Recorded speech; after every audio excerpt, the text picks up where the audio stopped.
السلام عليكم ورحمة الله وبركاته.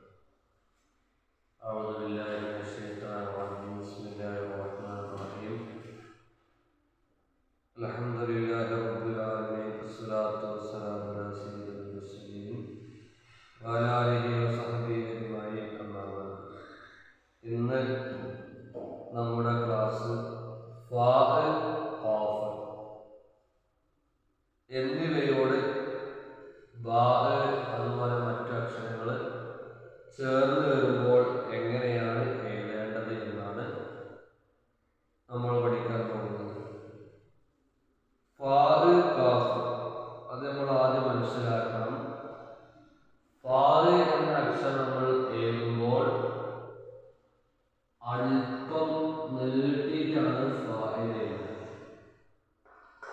ഇതാണ് ഫാഇന്റെ രൂപം. ഖാഫിന്റെ രൂപം എന്ന് പറഞ്ഞാൽ നീട്ടാതെ അല്പം താഴ്ത്തി ചുരുക്കി എഴുതുന്ന രൂപമാണ് ഖാഫ്. ഇതാണ് ഫാവും ഖാഫും തമ്മിലുള്ള വ്യത്യാസം.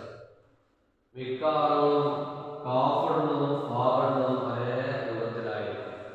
അങ്ങനെയല്ല എഴുതേണ്ടത്. രണ്ടും രണ്ട് വ്യത്യാസമുണ്ട്. ഫാ നീട്ടിയതും ഖാഫ് ചുരുക്കിയതും. അപ്പോ ഫാഇനോട് തുടക്കത്തിൽ അക്ഷരം വന്നു കഴിഞ്ഞാൽ ആ അക്ഷരം എഴുതിയതിനു ശേഷം ഫാ ലാസ്റ്റത്തെ ഫാ ആണെങ്കിൽ അല്പം നീട്ടിയെഴുതും. അതുപോലെ തന്നെ ഖാഫിന് മുമ്പ് വന്ന അക്ഷരം ബാഇന് മുന്നത്തെ അക്ഷരം ആകുമ്പോൾ ഖാഫിന് നമ്മൾ ലാസ്റ്റ് ആണെങ്കിൽ ഈ രൂപത്തിലാണ് എഴുതേണ്ടത്. ഇടയിൽ വരുന്ന ഫാവും ഖാഫും ഈ രൂപത്തിലാണ് നമ്മൾ എഴുതുന്നത്. ഖാഫിന്റെ തല മുഴുവനായിട്ടും ഫായുടെ തല മുഴുവനായിട്ടും ഉണ്ടാവില്ല, കുറഞ്ഞ ഭാഗമേ ഉണ്ടാവുള്ളൂ. അങ്ങനെ ചുരുക്കിയിട്ടാണ് എഴുതേണ്ടത്. ഇവിടെയും അതേപോലെ തന്നെ ഖാഫിന്റെ തല അവസാന ഭാഗം കുറച്ച് നീട്ടിയിട്ടുള്ളൂ, ഓവറായിട്ടില്ല. ഇങ്ങനെ കൂട്ടി എഴുതുമ്പോൾ ഈ രൂപത്തിലാണ് ഇടയിലൊക്കെ ഉണ്ടാവുക. അതുപോലെ തന്നെ ഖാഫ് എന്ന അക്ഷരം വരിയിൽ നിന്ന് ഇറങ്ങിയിട്ടാണ് എഴുതേണ്ടത്. ഫാഅ് എന്ന അക്ഷരം എഴുതുമ്പോൾ ആ വരിയിൽ തന്നെയാണ് എഴുതുക, മറ്റേ അക്ഷരത്തിന്റെ കൂടെ. ഖാഫ് അങ്ങനെയല്ല. ഖാഫ് അല്പം വരയിൽ നിന്നും താഴോട്ട് ഇറങ്ങിയിട്ടാണ് ഉള്ളത്. അല്പം നീട്ടിയിട്ടാണ്. അതിൻ്റെ തുടക്കത്തിൽ ബാ വരുമ്പോൾ, ഖാഫിന്റെ ആദ്യത്തിൽ ബാ വരുമ്പോൾ പിന്നെ ഖാഫ് എഴുതുക. ആ ആദ്യത്തെ ബായിനെ കുറച്ച് നീട്ടിയിട്ട് എഴുതണം.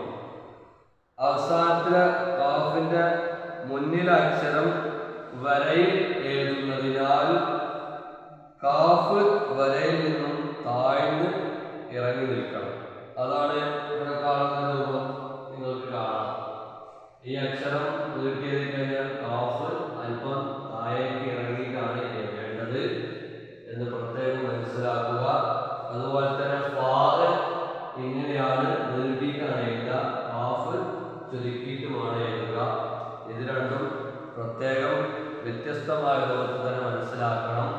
ഖാഫ് ഒന്ന് വേറെയാണ്, ഫാ ഒന്ന് വേറെയാണ്.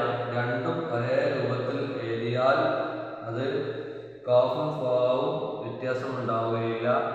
വെറും പുള്ളിയിൽ മാത്രം മനസ്സിലാക്കിയാൽ മാത്രം പോരാ. പുള്ളി ഖാഫിന് രണ്ടെണ്ണം ഉണ്ടാവും, ഫാഇന് ഒരു പുള്ളിയേ ഉണ്ടാവുകയുള്ളൂ. അതിൽ മാത്രമല്ല വ്യത്യാസമുള്ളത്. ഫാവും ഖാഫും തമ്മിൽ വ്യത്യാസം ഈ രൂപത്തിലാണ്. അത് എഴുത്തിലും നമ്മൾ ആ രൂപത്തിൽ തന്നെ വരണം. കൂട്ടി എഴുതുമ്പോൾ, ഇടയിലൊക്കെ വരുമ്പോൾ ഫാഇന്റെ അതുപോലെ ഖാഫിന്റെ ഒക്കെ മുഴുവൻ ഭാഗം ഉണ്ടാവുകയില്ല, ചുരുങ്ങിയ ഭാഗം മാത്രമേ ഉണ്ടാവുകയുള്ളൂ എന്ന് പ്രത്യേകം നിങ്ങൾ ഈ ഉദാഹരണങ്ങൾ കണ്ടു മനസ്സിലാക്കി എഴുതി പഠിക്കാൻ ശ്രമിക്കണമെന്ന് പ്രത്യേകം ഓർമ്മപ്പെടുത്തി അവസാനിപ്പിക്കുന്നു. അസ്സലാമു അലൈക്കും വറഹ്മത്തുള്ളാഹി വബറകാതുഹു.